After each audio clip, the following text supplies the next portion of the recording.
Pregnancy દરમિયાન મહિલાઓએ આ 5 વસ્તુનું સેવન અવશ્ય કરવું જોઈએ. 1. ગાયનું ઘી.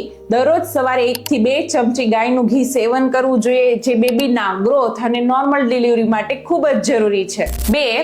રાત્રે શતાવરીનો પાવડર દૂધમાં મિક્સ કરીને પીવો, જે શરીરને તાકાત આપે છે અને ગર્ભાશયને સ્ટ્રોંગ કરે છે. 3.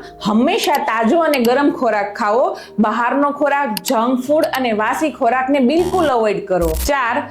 પ્રેગ્નન્સીમાં હળવો ખોરાક જેવો કે મગ, દાળ, ભાત, ખીચડી વગેરે જે ઇઝીલી પચી જાય તેવો ખોરાક લેવો, જે ડાયજેશન માટે બેસ્ટ છે અને બેબીને પ્રોપર ન્યુટ્રિશન આપે છે. 5. રોજે સિઝનલ ફ્રૂટ્સ અને ડ્રાય ફ્રૂટ્સનું સેવન કરવું જોઈએ.